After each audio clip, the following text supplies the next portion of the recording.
بسم اللہ الرحمن الرحیم۔ السلام علیکم ورحمۃ اللہ وبرکاتہ۔ مجھے نوجوانوں کی طرف سے ایک ویڈیو کلپ سینڈ کیا گیا ہے۔ سب سے پہلے اس ویڈیو کو آپ سماعت فرمائیں، اس کے بعد مختصر سا میرا تبصرہ لازمی سماعت کرنا ہے تاکہ حقیقت سے آپ لوگ آگاہ ہو سکے۔ سماعت فرمائیں۔ او فامرنی فی علی، اللہ رب العزت نے مجھے وحی کی یا علی بن ابی طالب کے بارے میں مجھے حکم کیا، یعنی بتایا مجھے کیا بے ثلاث خصال، اچھا، تین چیزوں کے بارے میں۔ اب اتفاق سے جب یہ بتا رہے تھے تو خطاب کس کو تھا؟ مولا علی بن ابی طالب کو خطاب تھا۔ رسول اللہ فرماتے ہیں کہ دیکھیے جملہ دیکھیے، میں بعد والے الفاظ پہلے پڑھتا ہوں اور پہلا بعد میں پڑھتا ہوں تاکہ اچھا لطف بھی آ جائے۔ تین خاصیت بیان کی، تین کون سی؟ ایک انک قائد الغر المحجلین، تو سفید پیشانی والوں کا رہبر ہے، صحیح ہے، یہ تو واضح ہمارے سنی ابا بھی مانتے ہیں، کوئی مسئلہ نہیں۔ وہ امام المتقین، اور آپ امام المتقین، متقین کے امام ہیں۔ لیکن یہ جملہ انک سید المرسلین، اے علی تو رسولوں کا بھی سردار ہے، یہاں پہ پورا لفظ موجود ہے، سید بھی یعنی سردار، مرسلین یعنی رسول، تو رسولوں کا سردار ہے۔ اب یہ تو رسول کا سردار، یہ واضح ہے، اب اس کی کوئی بھی تعبیر کرتے ہیں میرے بھائی عزیز، کوئی بھی تعبیر۔ ایک پوڈ کاسٹ جاری ہے، اس کے اندر ایک شیعہ عالم اور ذاکر ہے، بدنام زمانہ فضل ہمدرد ہے، اور ایک بریلوی مسلک کے عالم ہے۔ انہوں نے گفتگو کے بعد چونکہ کلپ مختصر مجھے ملا ہے اور مجھے سینڈ کیا گیا ہے تو یہی اس کی کارگزاری آپ کے سامنے رکھ دیتا ہوں کہ شیعہ ایک بریلوی عالم مسلک کے عالم نے اپنی گفتگو کرنے کے بعد آخر میں کہا کہ ہمیں اس عقیدے سے اختلاف ہے، بلکہ ہم تان و تشنیع کا نشانہ ان کو بناتے ہیں۔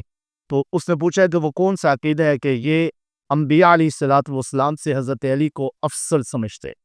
فضل ہمدرد نے اس سے کہا کہ آپ اس کے اوپر دلائل دیجئے۔ تو شیعہ عالم نے جب دلائل دیے ہیں تو سب سے پہلی دلیل اس نے یہ دی ہے کہ حجر العسقلانی رحمۃ اللہ علیہ کی کتاب ہے مطالب العالیہ، اس کے اندر ایک روایت ہے کہ نبی کریم صلی اللہ علیہ وسلم جب معراج کے لیے تشریف لے کے گئے تو نبی کریم صلی اللہ علیہ وسلم کو بذریعہ وحی حضرت علی کی 3 خصلتیں اور 3 عادتیں بتائی گئی ہے، خصوصیات بتائی گئی ہے، اور ان خصوصیات میں سے ایک خصوصیت یہ ہے کہ نبی کریم صلی اللہ علیہ وسلم نے فرمایا کہ علی انکا امام المتقین، اور اسی طرح انکا سید المرسلین، علی تو رسولوں کا سردار ہے۔ وہ کہتے ہیں کہ اس لیے ہم حضرت علی کو انبیاء سے افضل سمجھتے۔ ابھی یہ لفظ کہنا کیا درست ہے، کیا جائز ہے؟ اہل سنت والجماعت کا نظریہ اور عقیدہ، جو کہ میرا تعلق اہل سنت سے ہے، میں اپنے اہل سنت بھائیوں کو سمجھانا چاہتا ہوں۔ اہل سنت والجماعت کا عقیدہ اور نظریہ ہے کہ سید المرسلین کی جو خصوصیت ہے، انبیاء کے اور رسولوں کے سردار، یہ امام الانبیاء حضرت محمد مصطفیٰ صلی اللہ علیہ وسلم کے ساتھ خاص، کسی اور کو، کسی نبی کو بھی یہ خصوصیت حاصل نہیں ہے۔ حضرت علی رضی اللہ تعالی عنہ تو صحابی ہے، یہ بات واضح ہوگی۔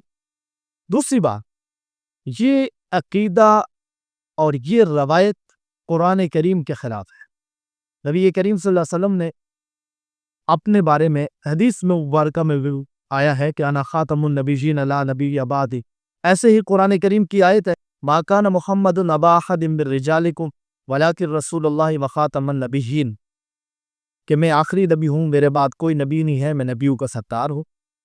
اسی طرح احادیث کے اندر بھی سید الانبیاء نبی کریم صلی اللہ علیہ وسلم نے خود فرمایا، ترمذی کی روایت ہے کہ انا سید ولد آدم یوم القیامہ، کہ میں بنی آدم کا سردار ہوں۔ بنی آدم میں تمام انبیاء علیہ الصلوۃ والسلام آتے ہیں، تو اس کا مطلب یہ ہوا کہ میں انبیاء علیہ الصلوۃ والسلام کا بھی سردار۔ تو ابھی فیصلہ یہ کرنا ہوگا کہ کیا نبی علیہ الصلوۃ والسلام انبیاء کے سردار ہیں یا حضرت علی انبیاء کے سردار ہیں، فیصلہ آپ نے کرنا ہے۔ دوسری بات، یہ روایت اگر کوئی سندن مرفوع اور سند کے اعتبار سے، متن کے اعتبار سے اگر یہ روایت کوئی ثابت کر دے تو اس کو منہ بولی قیمت دی جائے گی، منہ مانگا انعام دیا جائے۔ یہ روایت ابن حجر العسقلانی رحمۃ اللہ علیہ نے ذکر ہی نہیں کیے ان الفاظ کے ساتھ، یہ روایت ہی موجود نہیں ہے۔ اتنا بڑا جھوٹ بولا گیا ہے اور ٹی وی چینل کے اوپر جھوٹ بولا گیا ہے۔ تو یہ روایت بالکل شریعت کے خلاف ہے، قرآن و سنت کے خلاف ہے، اور یہ ضابطہ، قاعدہ اور کلیہ ہے کہ جب کوئی روایت توہین رسالت پر مبنی ہو، جب کوئی روایت توہین انبیاء پر مبنی ہو، جب کوئی روایت قرآن کریم کے خلاف ہو یا سنت رسول اللہ صلی اللہ علیہ وسلم کے خلاف ہو، نبی کریم صلی اللہ علیہ وسلم کے قول فعل عمل کے خلاف ہو، وہ روایت مردود ہوتی ہے۔ میں نے آپ کو ثابت کر دیا کہ یہ روایت قرآن کے بھی خلاف ہے، سنت کے بھی خلاف ہے، اور نبی کریم صلی اللہ علیہ وسلم کی اس کے اندر توہین بھی ہے کہ نبی کریم صلی اللہ علیہ وسلم کے لیے جو ٹائٹل استعمال کیا گیا، جو لقب نبی کریم صلی اللہ علیہ وسلم کو دیا گیا، وہی یہ لوگ حضرت علی رضی اللہ تعالیٰ عنہ کو دیتے۔ آخر میں یہ بات کہہ دیتا ہوں کہ حضرت علی ہمارے سر کا تاج ہے، آنکھوں کا سرمہ ہے، ہمارے حضرت علی رضی اللہ تعالیٰ عنہ ہمارے ایمان کا حصہ ہے، لیکن ایسا ہم ہرگز نہیں ہونے دیں گے کہ کسی صحابی کا رتبہ بڑھا کر محبت کی آڑ میں، عقیدت کی آڑ میں اور محبت اور عقیدت کی بنا پر ہم کسی نبی، کسی غیر نبی کو انبیاء پر فضیلت دیں، ایسا ہرگز ہم برداشت نہیں کر سکتے، چاہے وہ حضرت علی رضی اللہ تعالیٰ عنہ کے لیے ہو، حضرت صدیق اکبر کے لیے ہو، حضرت فاروق اعظم کے لیے ہو، اور حضرت عثمان یا کسی صحابی کے لیے بھی ہو، اور اس کو ہم انبیاء علیہ الصلوۃ والسلام سے افضل کہیں تو یقیناً یہ غلط ہے۔ یہ صرف حضرت علی کے لیے نہیں بلکہ جمیع صحابہ کرام، کسی صحابی کو بھی انبیاء سے فضیلت حاصل نہیں ہو سکتی۔ یہ عقیدہ من گڑت ہے، قرآن و سنت کے خلاف ہے۔ یہ عقیدہ نبی کریم صلی اللہ علیہ وسلم کی توہین پر مبنی ہے کہ حضرت علی تمام انبیاء سے افضل ہیں، یہ تمام انبیاء کی گستاخی ہیں، اور اس سے تمام انبیاء علیہ الصلوۃ والسلام کی گستاخی لازم آتی ہے۔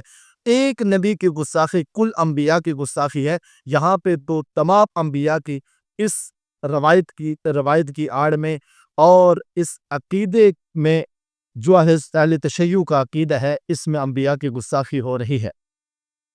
آپ سے درخواست ہے کہ اگر یقیناً آپ کو یہ ویڈیو آپ کے لیے مفید ہوگی، اگر آپ کے لیے یہ ویڈیو مفید ہے، آپ دوسروں کے لیے بھی مفید بننا چاہتے ہیں، تو اس ویڈیو کو لازمی شیئر کریں اور ہمارے دست و بازو بنیں اور علم کی روشنی کو پھیلائیں، اور اس طرح کے عقائد رکھنے والے لوگوں کا صد بات کے لیے اپنا کردار ادا کرے۔ جزاک اللہ خیر فی الدارین۔